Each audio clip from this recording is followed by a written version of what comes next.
Kharkiv में रूस के हमले से पूरा का पूरा ब्रिज तबाह हो गया है। ये बड़ी खबर आपको बता रहे हैं। युद्ध क्षेत्र से आ रही तस्वीर यूक्रेन की राजधानी कीव को भी अब तबाह करने की तरफ रूस ने कदम और आगे बढ़ा लिया है। जो तस्वीर हम आपको दिखा रहे हैं वो कीव के ब्रिज की तस्वीर है, जिसे ब्लास्ट से पूरी तरह से तबाह कर दिया गया। Взорвали моста. Все, взорвали моста. Все, взорвали. और आप जो ये देख रहे हैं, स्ट्राइजन नदी के ऊपर यह पुल बना हुआ था और स्ट्राइजन नदी के ऊपर जब अटैक किया गया, उसके ऊपर जो ब्रिज था, इस ब्रिज को उड़ा दिया गया है।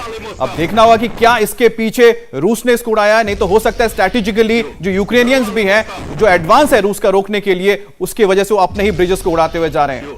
और खार्किव में रूसी सेना का जो ऑल आउट अटैक है, उसकी तस्वीर इस वक्त दिखाते हैं आपको, क्योंकि कीव की लगातार हम आपको दिखा रहे हैं। अब बारी है खार्किव की, जहां पर जबरदस्त हमला हुआ है। आप दिखाएंगे हम आपको तस्वीरें। कई इमारतें पूरी तरह से तबाह हो गई हैं। आप चर्च की बात कर लें, रिहायशी इमारतों की बात कर लें, आप स्कूल कॉलेज की बिल्डिंग की बात कर लें, आप मेट्रो स्टेशन की बात कर लें, गाड़ियां हर जगह, खंडहर में पूरा का पूरा शहर तब्दील हो गया है। कोई भूतहा नगरी सी ये नजर आती है, जहां पर इंसानी रिहाइश का कोई अता पता ना हो। खार्किव पर रूस ने कितनी जबरदस्त बमबारी की है, उसकी तस्दीक करती है। एक एक तस्वीर आप देखें और इन तस्वीरों से आप अंदाजा लगाएं कि वो इलाके जहां पर लोग बसते थे, वो इलाके जहां पर लोग पढ़ते थे, वो इलाके जहां से लोग ट्रैवल किया करते थे, आज वो सड़कें, वो इमारतें किसी खंडहर से अलग नजर नहीं आती हैं। बहुत से लोग खार्किव छोड़कर भाग चुके हैं, बहुत से लोग अभी भी भागने की कोशिश में हैं, पलायन कर रहे हैं और रूस रुकने वाला नहीं है, ये समझना होगा। रशिया ने पहले ही कहा था, आप वो देखेंगे जो इतिहास में पहले कभी नहीं देखा गया, और तभी दबाव बनाया गया था पहले मिलिट्री इंस्टॉलेशंस को टारगेट करके।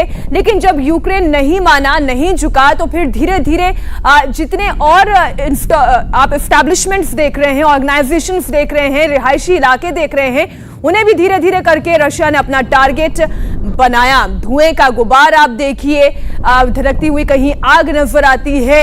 आप बर्बादी का अंदाजा लगाएं इन तस्वीरों के जरिए। यूक्रेन का दूसरा सबसे बड़ा शहर खार्किव।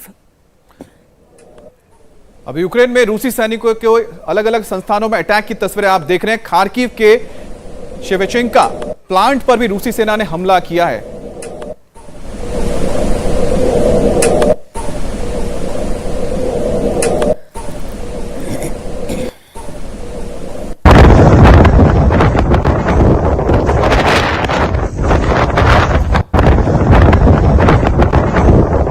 और आप ये देख सकते हैं तस्वीरें इस वक्त खार्किव में। यूक्रेन में मिग 21 क्रैश हुआ है, लेकिन आपको बता दें मिग 21 जो वहां क्रैश हुआ है, बताया जा रहा है कि ये रोमानिया का शायद मिग 21 था, जो बॉर्डर के इलाके में था, जो गिर गया था। अब इसको लेकर बहुत सारे सवाल उठ रहे हैं कि आखिरकार रोमानिया का प्लेन अमित वहां क्या कर रहा था। ये खबर आ रही है, ये खबर ये आ रही है कि रोमानिया का जो प्लेन था वो मिग 21 था और रोमानिया का था, जो रोमानिया के इलाके में लेकिन यूक्रेन के बॉर्डर पर फ्लाई कर रहा था, जिस पर गिरा था। उसके बाद वहां पर आपको पता दें प्यूमा हेलीकॉप्टर भी वहां पर एक गिरा है, जिसकी बात भी सामने आई है, जो यूक्रेन का नहीं था बल्कि रोमानिया का था। अब हमले में कैसे बाल बाल जान बची है, मैं बेशक मैं समझती हूँ कि आप लोग भी अपने इसमें राय रखना चाह रहे हैं, लेकिन कैसे, जिसे कहते हैं जाको राखे साइया मार सके ना कोई, वो तस्वीर आप देखिए दोनेत्स्क में कैसे बाल बाल एक महिला की जान बच गई। वो यहां से गुजर रही थी और अचानक से हमला हुआ। डैमेज आप देख रहे हैं, बिल्डिंग ध्वस्त हुई, वहां से मलबा आके गिरा, उछला। एक खरोंच तक नहीं आई इस महिला को, एक खरोंच तक नहीं आई। इसे कहते हैं ईश्वर का शायद उस वक्त नजर इस महिला पर थी, इसकी जान बच गई। जल्दी से एक छोटी सी टिप्पणी आपकी, जितनी तस्वीरें आप देख रहे हैं। ये तस्वीरें बहुत भयानक हैं और इनसे ये लग रहा है कि अब जो युद्ध है वो अपने ऐसे स्थिति में पहुंच गया है जहां पर कि मिलिट्री ऑब्जेक्टिव्स को अचीव करना ही रूस का मेरे ख्याल से एक मिशन बन गया है और उससे वो हटना नहीं चाहेंगे। इसीलिए उन्होंने क्या किया, सी पोर्ट से जो एक्सेस थी, जितनी सी एक्सेस थी यूक्रेन को, वो ब्लॉक कर दी। ओडिशा में आपने देखा ब्लैक सी में एक मुझे नहीं लगता कि उन्होंने बांग्लादेश के शिप को टारगेट किया होगा, बिकॉज बांग्लादेश तो एब्सटेन कर रहा है उनके फेवर में। ये कोलैटरल डैमेज हो सकता है या कोई इंटेलिजेंस हो सकती है, ह्यूमन इंटेलिजेंस, कि उसके अंदर खार्किव के शहर की तस्वीर देखिए। अब हमारे साथ जनरल सोई भी जुड़ गए हैं। खार्किव शहर की तस्वीर देखिए, भूतहा नगरी नजर आती है। रिहाइश है या नहीं, कोई नामो निशान नजर नहीं आता है।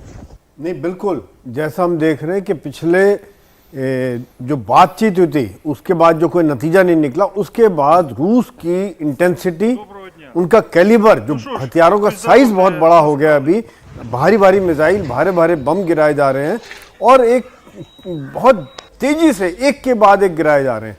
दूसरी बात यह है कि एक तरफ वो पहले खाली मिलिट्री इंस्टॉलेशंस को कर रहे थे, पर जिस प्रकार से हम देख रहे हैं कि यूक्रेनियन सेना ने हो सकता है कि बिल्टअप इलाकों की भी शरण लेकर रशियन सोल्जर्स को कैजुअल्टी कर रहे हैं। और केवल बिल्टअप इलाकों में सर ये यूक्रेनियन सोल्जर्स की बात नहीं है, वहां के सिविलियंस क्योंकि पार्टिसिपेट कर रहे हैं हमें, और इसी से जुड़ी हुई एक बड़ी खबर है। नागरिक किस तरीके से इस युद्ध में अपना पार्टिसिपेशन दिखा रहे हैं, बताएं। बिल्कुल, अभी हम आपको तस्वीरें दिखाएंगे। इस वक्त तो आप देख रहे हैं खेसों की तस्वीरें, लेकिन वहां पर लोगों ने, जो हम कहते हैं कि कॉकटेल जिसको बनाते हैं, जिसमें पेट्रोल बम जिसे कहा जाता है, उसका इस्तेमाल कर रहे हैं। और साथ ही साथ हमारे आपको तस्वीरें दिखाएंगे किस तरह से रेजिस्टेंस किया जा रहा है। लेकिन फिलहाल जो आप स्क्रीन पर देख रहे हैं, कैसे तैयार की जाती है, ये लोग कैसे तैयार कर पा रहे हैं? बहुत ही सिंपल होता है मीनाक्षी। इसमें क्या होता है कि आप डीजल लेते हैं और पेट्रोल लेते हैं, उसको आप क्या करते हैं, किसी खाली बोतल में डाल दिया, उसके बाद आपने कॉटन का कपड़ा लिया, उसको उसमें डाल दिया। आपको याद होगा केरोसिन से लोग पहले घर में लैंप्स बनाया करते थे, उसको तुरंत कहीं थ्रो कर देना, लेकिन उसका कॉकटेल बहुत ही खतरनाक होता है। तो उससे क्या वो एकदम फैल जाता है। डीजल या इंजन ऑयल डालें और पेट्रोल डालें और आग लग और के किसी भी बड़े गाड़ी को अच्छा खासा नुकसान पहुंचाता है। और ये कहीं भी कोई भी बना सकता है। लेकिन सर एक चीज हम बता रहे हैं कि जो सो मीनाक्षी बता भी रही थी, हम लोग लगातार इसको दिखा भी रहे हैं कि आखिरकार हम देख रहे हैं कि अब जो लड़ाई लोग कह रहे हैं कि भाई रशिया को इससे हासिल क्या हो रहा है। 8वां दिन है, लेकिन 8वें दिन में सबसे बड़ी बात जो मैं कहूंगा, 7वें दिन उन्होंने कर लिया, उन्होंने खेरसो को अपने कब्जे में ले लिया। अब धीरे धीरे देखिए पूरा साउथ उन्होंने, पूरा जो साउथ है वो इस वक्त कह सकते हैं कि रशिया के कब्जे में जा रहा है। तो कहीं ना कहीं उसका तो एक मोटिव तो वो पूरा हो ही रहा है। ऐसा नहीं है कि वो हासिल नहीं कर रहा इस युद्ध में अभी तक। अमित, स्ट्रेटेजिकली अगर आप देखिए तो उन्होंने सी एक्सेस जो है यूक्रेन को डिनाई कर दी है। अगर ओडेसा वाला वो एरिया आप देखिए और ब्लैक सी को सी एक्सेस और सी और एजोव को जो उनकी एक्सेस है वो बिल्कुल डिनाई हो गई है। ऊपर से ईस्ट की तरफ उनका पूरा दबदबा है। अब नॉर्थ से और नॉर्थ ईस्ट से अटैक हो रहा है।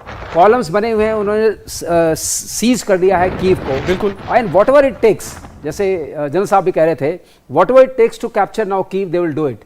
क्योंकि अभी जो शांति वार्ता की बातचीत हो रही है उसमें भी जो वेस्ट शांति वार्ता को लेकर एक अपडेट आपको बता देते हैं। शांति वार्ता को लेकर ताजा अपडेट ये आ रहा है कि कल रात को बातचीत होनी थी और वहां पर रूस का जो डेलीगेशन है पहुंच चुका है, और यह बताया जा रहा है कि जो यूक्रेन का जो डेलीगेशन है वो भी पहुंच रहा है, और आज यानी कि थर्सडे को, गुरुवार को अब वहां पर बातचीत होगी। तो कल जो बातचीत होने वाली थी, आज वो बातचीत होने जा रही है। अच्छा अमित, इसमें आप देखिए बीच में कितने सारे डेवलपमेंट हो गए। कल ही हमने बयान पढ़ा था जहां पर यूक्रेन की ओर से यह कहा गया कि हम रशियन कंडीशन के साथ हम ये चर्चा में शरीक नहीं होना चाहते, हम बात नहीं करना चाहते।